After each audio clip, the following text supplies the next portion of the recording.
Tu ne seras peut-être jamais créatif. Non mais c'est réservé aux autres, c'est réservé aux artistes, aux génies. T'as peut-être fini par croire que ça ne changerait jamais. Mais si on t'avait menti, et si la créativité c'était pas un don, c'était un muscle. Créer c'est pas peindre un grand chef-d'œuvre, c'est donner une forme à quelque chose qui n'existait pas. Une idée, une sensation, une solution. Et tu le fais déjà sans même t'en rendre compte. Aujourd'hui, je veux te prouver que tu peux devenir créatif. Ou plutôt que tu peux libérer la créativité qui a toujours été en toi. Je vais te partager les 8 piliers essentiels à la créativité. Et parmi ces 8 piliers, il y en aura peut-être un seul qui activera un déclic chez toi et c'est ce déclic qui va tout changer pour toi. Pourquoi des fois on a l'impression que certaines personnes sont créatives et nous pas? Eh ben c'est pas une réalité, c'est juste une croyance. Et comme beaucoup de croyances, elles reposent sur des mythes. Il y en a 3 et on va les débunker. Mythe numéro 1, la créativité, on l'a ou on l'a pas. Faux, la créativité c'est pas un pouvoir tombé du ciel, c'est juste un muscle. Et comme chaque muscle, il se travaille. Ce que tu vois comme du génie, c'est parfois des années d'exploration, de doutes, d'échecs, d'essais ratés. Parce que derrière chaque œuvre, il y a du travail. Et ce travail, tu peux le faire aussi. Mythe numéro 2, il faut souffrir pour créer. C'est un stéréotype romantique. On l'a souvent associé à l'artiste torturé qui souffre pour créer, mais c'est complètement faux. David Lynch l'a lui-même dit, un artiste qui souffre, c'est un artiste qui crée moins bien. Mythe numéro 3, la créativité, c'est un bordel. On pense souvent que les créateurs vivent dans une anarchie totale, mais en vérité, c'est souvent eux qui sont les plus organisés. Rick Rubin, un auteur sur lequel on va s'appuyer aujourd'hui, insiste. La discipline n'est pas l'ennemi de la liberté, c'est sa partenaire. Pour résumer, la créativité, c'est pas un miracle. C'est pas une souffrance, c'est pas du grand n'importe quoi. C'est une manière de vivre, un regard, une posture. Et ça, Rick Rubin l'a compris mieux que personne. C'est pour ça que dans cette vidéo, je vais pas juste te parler de devenir créatif en mode théorique, non. Alors reste bien jusqu'au bout parce qu'on va pas juste parler de créativité, on va l'activer. Pilier numéro 1. Adopte le regard du découvreur. Le premier pilier, c'est l'attention. Rick Rubin dit, cherchez la beauté, soyez en quête d'histoire, remarquez ce qui vous fascine. Et c'est là que tout commence, dans ta façon de regarder. David Lynch a eu l'idée de son film Blue Velvet en imaginant une oreille humaine abandonnée dans un champ. Juste ça, une image, un détail. Et c'est devenu un film culte. Donc tu me connais, j'aime bien la pratique, alors je vais te proposer un exercice super simple. Chaque jour, essaye de remarquer 3 choses que tu n'avais jamais vues auparavant dans ta journée. La créativité, c'est pas ce que t'as. C'est ce que tu remarques, c'est ce que tu oses voir. Ça peut par exemple être une forme de nuage inhabituel ce matin, une lumière de fin de journée sur un immeuble qui te semble cinématographique, ou une bribe de conversation bizarre dans les transports. Note-les dans ta tête, dans un carnet ou sur un téléphone. Et tu verras, ton cerveau va se réhabituer à chercher et à s'étonner. Rick Rubin dit qu'il faut toujours rester en alerte, parce qu'on ne sait jamais d'où viendra notre prochaine idée géniale. Un créatif, c'est pas juste quelqu'un qui invente des trucs, c'est quelqu'un qui observe là où les autres passent tout droit. Et c'est aussi de changer de chemin, de routine, va bosser ailleurs, prends une rue que tu ne connais pas en allant au travail ou à l'école. Parce que de nouvelles expériences forment de nouvelles idées. Tu veux devenir plus créatif, alors juste regarde et laisse ton cerveau faire le reste. Pilier numéro 2. Nourris ton esprit de matière inspirante. Tu connais cette citation? Rien ne se perd, rien ne se crée, tout se transforme. Bah c'est pareil pour les idées. La créativité, c'est pas un éclair magique venu de nulle part, non. C'est souvent juste un mélange de tout ce que tu as vu, entendu ou vécu. Donc le meilleur truc que tu puisses faire pour débloquer ta créativité, c'est juste te remplir la tête de trucs inspirants. Lis des livres que t'aurais pas forcément choisis. Regarde un vieux film en noir et blanc, même si c'est chiant en vrai, même moi je le fais pas. Écoute des musiques d'un genre que tu connais pas. Enfin bref, expose-toi à la culture, au beau, au monde, au bizarre. Rick Rubin conseille même de faire un tri dans ce que tu consommes. Il dit que c'est toujours mieux de lire de la littérature tous les jours plutôt que de passer 2 heures sur TikTok. Pas parce qu'il faut snober ses réseaux sociaux, mais plutôt parce qu'il faut un bon équilibre entre fun rapide et les œuvres un peu plus profondes. Ça va affiner ton goût et nourrir ta sensibilité. Les plus grands créateurs sont souvent des consommateurs d'art acharnés. Tarantino a vu des milliers de films, Guillermo del Toro collectionne des vieux comics ou des peintures étranges, et Kubrick passait des heures à lire des essais avant d'écrire des scénarios. Sans input, pas d'output. Si tu veux créer, commence par te nourrir. Pense aussi à la nature. Rick Rubin en parle souvent. Parfois, juste s'asseoir sous un arbre, regarder les nuages ou écouter la pluie, ça te reconnecte. Et ça libère des idées. Alors voilà, ta créativité, elle a juste besoin de matière première. Elle a besoin que tu ouvres ton monde. Lis, écoute, regarde, explore, nourris ton esprit. Et tu verras, ce que tu absorbes aujourd'hui, ça ressortira peut-être un jour, mais transformé. Pilier numéro 3. Note tes idées, même les plus folles. T'as déjà eu un flash chelou, genre une idée bizarre, et 2 heures après, t'arrives même pas à t'en rappeler? Ça nous arrive tous. La différence, c'est que les créatifs, ils notent. 4 heures du matin, t'es en train de dormir, t'as une idée de génie qui te vient en tête.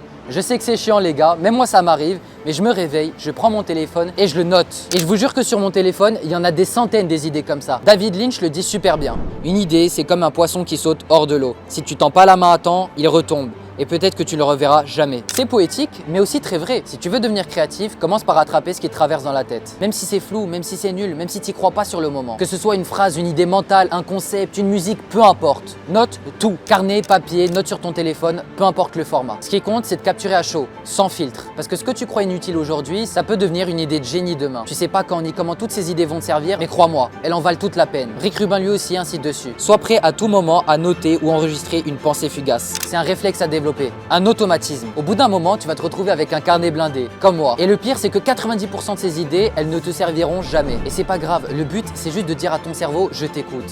Et plus tu l'écoutes, plus il t'envoie de matière. Comme un musicien qui fait ses gammes. Toi, tu prends l'habitude de noter tous les jours tes idées, même les plus folles, surtout les plus folles. Parce que la créativité, ça commence souvent avec une idée qu'on n'ose pas rejeter. Pilier numéro 4. Établis un rituel créatif. T'as déjà eu ce moment où t'as enfin du temps pour créer, mais rien ne vient. La page blanche, le vide, le néant. Mais c'est normal. L'inspiration, c'est capricieux. Mais bonne nouvelle, tu peux l'apprivoiser. Comment? Avec un rituel. Mais pas un truc mystique, un truc vraiment simple. Juste un moment régulier que tu dédies à la création. Et ça, tous les jours, même si c'est peu. Ça peut être simple, comme 15 minutes d'écriture tous les matins. D'ailleurs, Julia Cameron est connue pour ses morning pages. Mais si tu préfères le dessin, tu peux faire un croquis par jour. Si t'aimes le piano ou la musique en général, tu peux faire comme moi et en jouer un petit peu. Ou tu peux encore tenir un journal créatif. Enfin bref, c'est vraiment à toi de voir. Parce que l'idée ici, c'est juste de créer une habitude. Au début, tu vas peut-être galérer, tu vas peut-être écrire « Ah, je sais pas quoi faire » 10 fois sur ton carnet. Mais c'est pas grave, parce qu'au fil du temps, ton cerveau va commencer à se dire ok, ça c'est le moment où on crée. C'est comme le sport ou la méditation. Ce qui compte, c'est pas la performance, c'est la régularité. David Lynch médite tous les matins et tous les soirs 20 minutes sans faute. Et selon lui, ça lui donne un flux d'énergie créative constant. Alors toi aussi, trouve ton propre truc. Mets-toi une ambiance chill, une musique lofi ou fais ce que tu veux. Mais le but, c'est que ton cerveau comprenne que ce genre de moment est dédié à la créativité. Allez, encore une fois, un peu de pratique. Tu peux te lancer des défis comme un dessin tous les jours pendant 30 jours ou une photo créative par jour. Ça te force à produire sans trop réfléchir. Par exemple, moi, je poste 2 vidéos YouTube par semaine et même si j'ai pas trop d'idées, j'essaie quand même de créer. Donc abonne-toi si tu veux pas rater ça. Bref, le but c'est juste de créer sans trop réfléchir.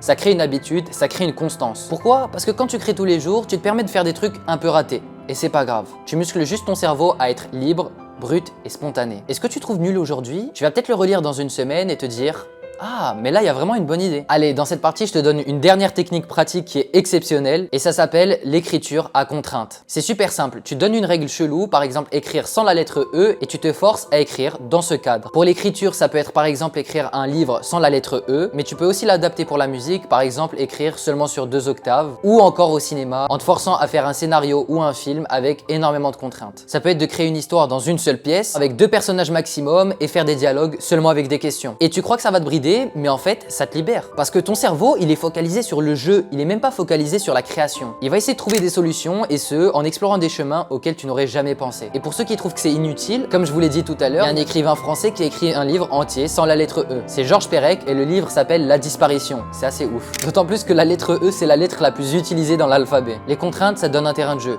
Et plus le terrain est précis, plus tu peux t'amuser à en repousser les limites. Alors juste essaye, juste fais-le. Cette semaine, par exemple, choisis un défi et laisse ton cerveau se débloquer en jouant. C'est quand t'as beaucoup de contraintes que t'es le plus à même à être créatif avec le peu que t'as. Et ça, c'est valable avec tous les aspects de la vie.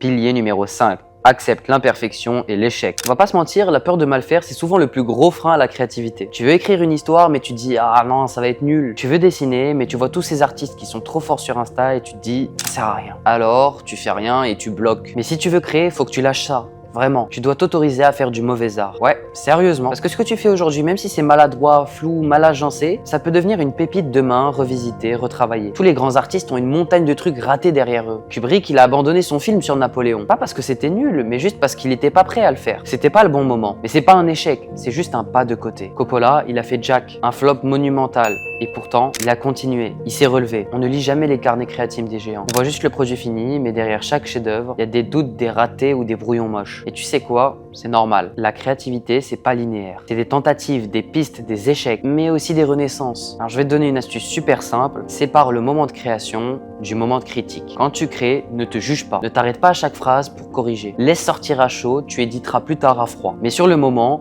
avance librement. C'est comme ça que tu donnes une vraie chance à tes idées. Parce que si tu veux que tout soit parfait dès le début, tu vas les tuer dans l'œuf. Même Kubrick, connu pour son perfectionnisme légendaire, il devenait obsessionnel dès qu'il avait une idée claire. Mais au début, il explorait, il cherchait. Donc dis-toi que ce que tu crées au début, c'est juste un brouillon, c'est pas la version finale. Et dans tous les cas, personne n'a besoin de voir ça. C'est juste toi et ton idée. Tu peux être libre et avancer sans filet. Et comme dit David Lynch, avoir un gros échec, c'est libérateur. Parce qu'après, t'as plus rien à perdre. Et peut-être que le pire, en fait, est déjà derrière toi. Pilier numéro 6. Crée d'abord pour toi. On l'a déjà évoqué avec Rick Rubin, mais crée d'abord pour toi. Pas pour les likes, pas pour les abonnés, pas pour plaire, mais pour toi. David Lynch, tu crois qu'il s'est vraiment demandé si tout le monde allait comprendre son film Mulholland Drive? Non. Et c'est pour ça que c'est devenu aussi puissant. Coppola, il a failli perdre sa place à Hollywood à cause de Apocalypse Now. Kubrick, il a littéralement balancé 2001 l'Odyssée de l'espace devant tout le monde et personne n'avait rien compris. Maintenant, c'est un film culte. Ce que ça veut dire pour toi, c'est que tu dois juste être sincère. Crée ce que tu voudrais lire, crée ce que tu voudrais voir comme film, crée ce que tu voudrais entendre comme musique. Parce que si tu penses aux autres pendant que tu crées, tu vas commencer à t'auto-censurer, à lisser ton truc, à déformer ton idée pour qu'elle plaise. Mais c'est comme ça que tu perds tout ce qu'elle avait de vrai. Rick Rubin le dit clairement. La seconde où tu commences à penser à ce que le public pourrait en penser, ce que tu crées, ce n'est plus vraiment de l'art. Et je sais, c'est dur, on veut tous être aimés et validés, mais ça n'arrive jamais. Et un peu de pratique, je vais donner une astuce super simple que tu peux garder en tête. Imagine que tu crées dans ta bulle et que personne n'existe. Pas d'audience, pas de regard extérieur, juste toi et toi-même. Et une fois que tu as terminé, tu décides, est-ce que tu veux le publier ou est-ce que tu veux le garder pour toi? Mais au moins, tu sais que tu l'auras fait vraiment pour toi. Tu l'as fait sans te brider, sans chercher à coller à une attente, parce que c'est là que ton art devient vivant. Pilier numéro 7. Entoure-toi d'énergie créative. La créativité, ça se cultive pas que dans ta tête ou dans ton carnet. Non, ça se cultive dans ton entourage, dans les gens avec qui tu discutes, les gens avec qui tu côtoies. Fréquente des gens qui créent, fréquente des gens qui t'inspirent, fréquente des gens qui ont des idées folles, qui te boostent juste en parlant de leurs projets. Et si t'en as pas autour de toi, c'est pas grave. Tu peux utiliser internet et rejoindre des communautés. Rien que parler d'idées, ça peut allumer une étincelle. T'aimes le cinéma? Rejoins un tournage. T'écris, essaye un atelier d'écriture ou rejoins un serveur Discord de passionnés. C'est pas pour recopier les autres, c'est juste pour s'en inspirer. Parfois, juste regarder quelqu'un aller au bout d'un projet, ça te donne envie. Ça te donne envie pas par jalousie, même si ça peut arriver, c'est pas grave, mais aussi parce que tu te dis, ok, il a réussi et donc c'est possible. Et si tu ressens de la jalousie, comme je l'ai dit, c'est normal. Change juste de discours. Et dis-toi plutôt que toi aussi tu peux y arriver, avec ta propre voix, avec ton propre style. Rick Rubin a une magnifique image là-dessus. Il dit que quand quelqu'un crée une œuvre qui te touche, c'est pas de la compétition, c'est une collaboration à distance. Ça nous élève tous. Donc entoure-toi, baigne dans l'art, discute avec d'autres créateurs, partage, reçois, donne. Tu te sentiras moins seul, mais surtout beaucoup plus vivant.